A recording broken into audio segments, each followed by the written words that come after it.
Today's topic is endoplasmic reticulum. In short, we can say ER. आप देखिए यहाँ पर क्या दिख रहा है आपको, न्यूक्लियस दिख रहा है and around the nucleus a huge network is there that is known as the endoplasmic reticulum. So actually what is it? Endoplasmic reticulum is a large organelle, बहुत बड़ा ऑर्गेनील होता है. ये क्या करता है कि न्यूक्लियस से स्टार्ट होता है और आपके प्लाज्मा मेम्ब्रेन तक वो पहुंचता है. इसके अलावा पूरी सेल में भी फैला हो सकता है. क्या काम करता है? पैकेजिंग का काम करता है, बहुत सारे एंजाइम सिक्रीट करता है और किन किन चीज़ों में ये हेल्प करता है, इसी के बारे में आज की हमारी ये वीडियो है. एंडोप्लाज्मिक रेक्टिकुलम, इसे शॉर्ट में कहा जाता है ER. ठीक है, तो ER मीन्स इंडोप्लाज्मिक रेक्टिकुलम. तो इस वर्ड का क्या मतलब है? इंडो मीन्स होता है इनसाइड, प्लाज्मिक मीन्स हो गया cytoplasm and reticulum means network. तो inside the cytoplasm a network, this is known as endoplasmic reticulum.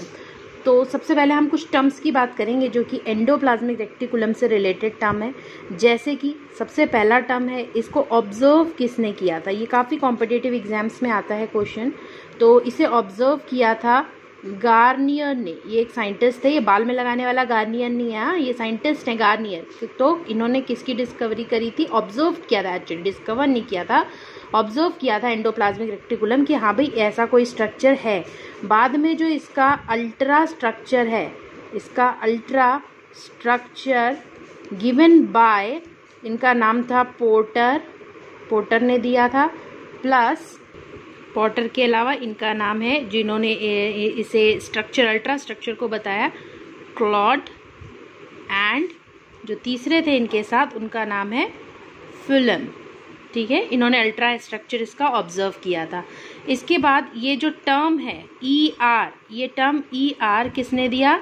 This term was given by porter. ये जो साइंटिस्ट थे पोर्टर, जिन्होंने इसका अल्ट्रा स्ट्रक्चर दिया. तो ऑब्जर्व किसने किया? गार्नियर ने. अल्ट्रा स्ट्रक्चर दिया पोर्टर, क्लॉड एंड फिल्म ने. और टर्म ER जो था वो दिया पोर्टर साइंटिस्ट ने.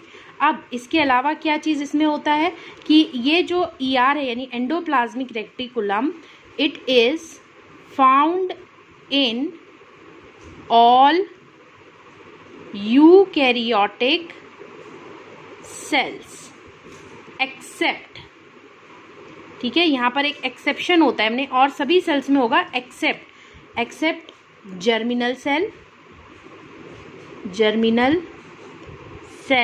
जर्मिनल सेल किसको बोलते हैं? जर्म सेल्स जो होती हैं, ठीक है, जो गैमीट फॉर्मेशन करती है, मेल और फीमेल गैमीट. तो except germinal cell and mature mammalian cell. Mature mammalian cell है, जैसे RBC वगैरह है, तो उसमें ये नहीं होता. और ये प्रोकैरियोटिक में एब्सेंट होता है. ठीक है, it is found in all eukaryotic cell but this endoplasmic reticulum is absent in prokaryotic cells. अब इस ER के जो मेन एलिमेंट्स हैं, ER is made up of 3 main elements. जो इसके 3 मेन एलिमेंट्स हैं, इनके बारे में हम पढ़ेंगे अभी. तो पहला जो एलिमेंट है उसे बोलते हैं सिस्टर्नी. दूसरा एलिमेंट जो है उसको बोलते हैं वेसिकल्स. और अगले एलिमेंट को बोला जाता है टिब्यूल्स. तो ये 3 एलिमेंट से मिलकर हमारी एक एंडोप्लाज्मिक रेक्टिकुलम बनी होती है. तो अब ये भाई किस तरीके का स्ट्रक्चर होता है, सिस्टर्नी कैसे होती है? तो आप देखिए कि मैंने आपको पढ़ाया था जब मैंने आप लोग को वीडियो बनाई थी प्लांट सेल और एनिमल सेल की, यूकैरियोटिक एंड प्रोकैरियोटिक सेल में. तो हमने क्या पढ़ा था कि भाई एक न्यूक्लियस होता है, इस तरीके से हमारा डबल लेयर न्यूक्लियस था. तो न्यूक्लियस के साथ लगा हुआ जो स्ट्रक्चर था, ये स्ट्रक्चर आपका एंडोप्लाज्मिक रेक्टिकुलम था. कुछ इस तरीके से ये स्ट्रक्चर है, ये आपका एंडोप्लाज्मिक रेक्टिकुलम है. तो इसी में आपको इसके तीनों जो ये सिस्टर्नी, वेसिकल्स एंड टिब्यूल्स हैं वो समझ में आ जाएंगे. तो आप ध्यान दीजिएगा, एंडोप्लाज्मिक रेक्टिकुलम किससे अटैच होता है? न्यूक्लियस से अटैच होता है. न्यूक्लियस में क्या क्या पढ़ा था हमने कि ये न्यूक्लियोलस होता है, इसमें थ्रेड लाइक स्ट्रक्चर होता है जिसे हम क्रोमैटिन नेट बोलते हैं. बीच बीच में यहाँ पर स्पेस होता है जिससे कि एक्सचेंज ऑफ मटेरियल हो सकता है, यानी न्यूक्लियोप्लाज्म एंड साइटोप्लाज्म में एक्सचेंज हो सकता है.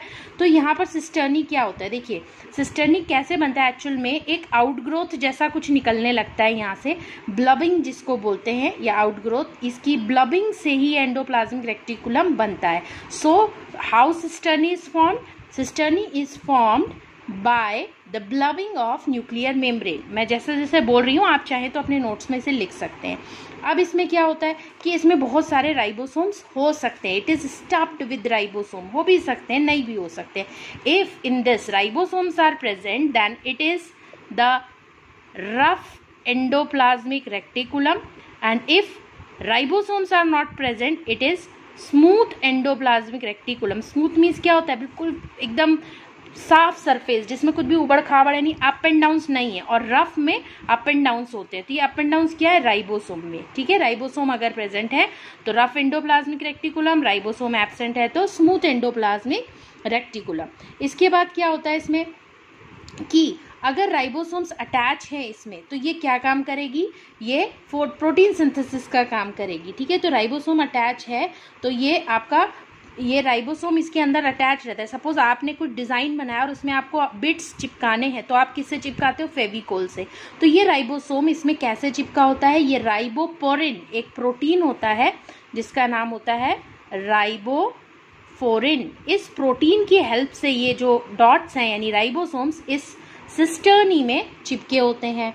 सिस्टर्नी कैसे होती है, अनब्रांच्ड होती है, इसमें कोई ब्रांच नहीं होती हैं। इसके अलावा इसमें इंटरकनेक्टेड रहता है, इसके बीच बीच में ये जो कैविटी है इस कैविटी को हम ल्यूमेन बोलते हैं। देखिए ये कैविटी बनी हुई है, इसके अंदर लिक्विड है और इस लिक्विड में बहुत सारे एंजाइम्स भी होते हैं। तो इस कैविटी को क्या बोला जाता है, ल्यूमेन बोला जाता है। तो ये किस चीज़ के बारे में हमने बताया, सिस्टर्नी के बारे में बताया, ठीक है। अगला जो है उसे क्या बोलते हैं, वेसिकल्स बोलते हैं। तो वेसिकल्स क्या होते हैं, देखिए इसी के आसपास इस तरीके से राउंड राउंड स्ट्रक्चर इसी के आसपास होंगे जिसमें ऐसे राइबोसोम्स भी जुड़े रहते हैं, उसको वेसिकल बोला जाता है। तो वेसिकल कैसे होते हैं, vesicles are the spherical and its diameter is about 50 to 500 μm, ठीक है। तो इसका डायमीटर यानी कि वेसिकल का डायमीटर कितना होता है, 50 to 500 μm होता है। Vesicles are closer to cisternae, ठीक है, and cisternae is closer to nucleus. So cisternae is closer to nucleus and these vesicles are closer to cisternae. Third structure क्या है, ट्यूब्यूल्स। ट्यूब्यूल्स क्या होते हैं, it is also formed by RER, that is the rough endoplasmic reticulum by the loss of ribosomes. तो अगर ये rough endoplasmic reticulum जब ये आगे को बढ़ता है तो आप देखो यहाँ तक आपको राइबोसोम दिखेंगे, ठीक है, और यहाँ पर आपको राइबोसोम्स ऐसे लगेंगे जैसे गायब हो गए। तो कहाँ गए राइबोसोम, राइबोसोम गायब हो गए। राइबोसोम्स की अब भाई इधर राइबोसोम है तो ये प्रोटीन सिंथेसिस कर रहा है, इधर राइबोसोम नहीं है तो कुछ और काम कर रहा होगा। एक्चुअली ये लिपिड सिंथेसिस करता है, ठीक है, आगे मैं आपको पढ़ाऊंगी। तो ये जो बना इसे हम ट्यूब्यूल बोलते हैं। ट्यूब्यूल यहाँ से जो है, यहाँ तक देखिए कोई ब्रांचेस नहीं थी, अब यहाँ से जो है इस तरीके से ये ब्रांचेस निकलनी स्टार्ट हो जाती हैं। तो ठीक है, ट्यूब्यूल्स कैसी होती हैं, ब्रांचेस होती हैं। Tubules are formed from rough endoplasmic reticulum, that is in reticulum in which that ribosomes are present, ठीक है। तो इससे ये बनती है by the loss of ribosomes। कैसी होती है, ब्रांच्ड होती है और राइबोसोम इसमें नहीं होते हैं। हमेशा ये प्लाज्मा मेम्ब्रेन के पास होती है। भाई अगर आप सेल का स्ट्रक्चर ध्यान से देखिए तो अगर ये आपकी सेल है, एनिमल सेल है, प्लांट सेल, व्हाटएवर, तो ये आपका न्यूक्लियस हो गया। तो न्यूक्लियस के पास में ये आपकी एंडोप्लाज्मिक रेक्टिकुलम इस तरीके से तो ये पार्ट जो प्लाज्मा मेम्ब्रेन के पास में है उसको ट्यूब्यूल बोलते हैं, और वो पार्ट जो न्यूक्लियस के पास में है उसको सिस्टर्नी बोलते हैं। और सिस्टर्नी के आसपास जो राउंड राउंड गोले गोले से होते हैं, राउंड स्फेरिकल स्ट्रक्चर्स, उन्हें बोलते हैं वेसिकल्स। तो मुझे लग रहा है कि आपको इतना समझ में आया होगा। अगर कोई कंफ्यूजन है तो आप कमेंट सेक्शन में पूछ सकते हैं। एक और डिफरेंस ध्यान दीजिएगा, सिस्टर्नी में जो ये ल्यूमेन होता है ये बहुत छोटा होता है, मीन्स इनके बीच का गैप कम होता है, लेकिन ट्यूब्यूल्स में जो ल्यूमेन होता है वो थोड़ा सा वाइडर होता है, ठीक है। तो ये आप यहाँ पे ध्यान रखिएगा। तो ये पूरा स्ट्रक्चर था आपके दिस एंडोप्लाज्मिक रेक्टिकुलम का।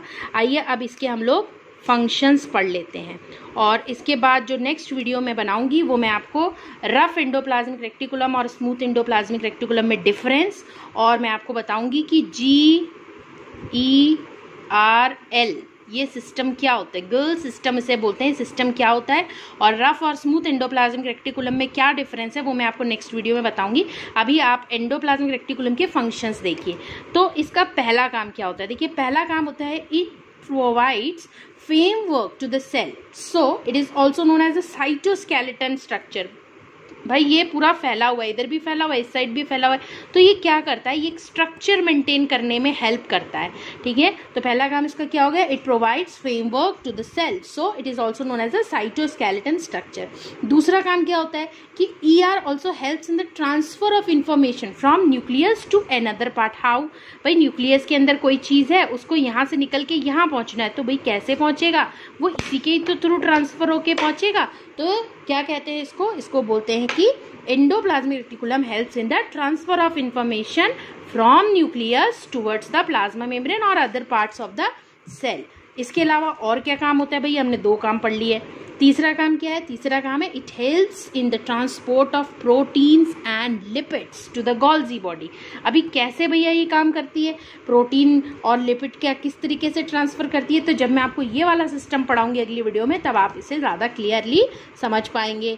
और क्या होता है कि भाई एंडोप्लाज्मिक रेटिकुलम के बीच में जो ये ल्यूमेन्स हैं, ल्यूमेन में बहुत सारे एंजाइम्स होते हैं, अप्रॉक्स 30 के आसपास एंजाइम्स होते हैं। और ये एंजाइम क्या करते हैं, ये बायोसिंथेसिस का काम करते हैं। बायोसिंथेसिस मीन्स कि इसके अंदर के जो ऑर्गेनील्स हैं उनको बनाने के लिए हेल्प करते हैं। इसके अलावा जो आपकी बॉडी में काम हो रहे हैं, वो सारे कामों में ATP जनरेट हो रही है या फिर आपको एनर्जी मिल रही है, तो वो सारी चीज़ों में हेल्प करते हैं। इसमें कौन कौन से एंजाइम्स होते हैं, अगर आपसे कोई पूछे, जैसे ATPase एंजाइम है, डिहाइड्रोजिनेज एंजाइम है, तो बहुत सारे एंजाइम्स इसके अंदर होते हैं। और इसके अलावा इसका क्या काम होता है, देखिए एक और इसका इंपॉर्टेंट काम होता है, जब सेल डिवाइड हो रही होती है, यानी जब सेल डिवीजन होता है ना, तो एक सेल डिवाइड होती है और वो 2 सेल बनाती है। जैसे आपको कभी चोट लग जाती है तो क्या होता है, वो चोट कुछ समय के बाद भर जाती है, वहाँ पे नई सेल्स आ जाती है। कैसे आती हैं वो नई सेल, वो नई सेल आती हैं जब एक सेल डिवाइड होके और सेल फॉर्म करता है। तो जब सेल डिवाइड होती है तो भाई उसके बीच में लाइन खींचनी पड़ेगी ना, तो इस लाइन को बोला जाता है सेल प्लेट या सेल फरो। तो ये जो लाइन ऑफ डिवीजन बन रहा है बिटवीन 2 सेल, जिसे हम सेल प्लेट या सेल फेरो कह रहे हैं, तो ये कौन बनाने में हेल्प कर रहा है, एंडोप्लाज्मिक रेटिकुलम इसको बनाने में हेल्प कर रहा है। तो हम नेक्स्ट वीडियो में पढ़ेंगे GERL system and difference between rough endoplasmic reticulum and smooth endoplasmic reticulum. I hope कि अब आपको ये डायग्राम समझ में आ रहा होगा कि न्यूक्लियस से साथ लगा हुआ ये जो स्ट्रक्चर है ये क्या है। So if you like my video, please share and subscribe, and also try to make notes. Thanks for watching.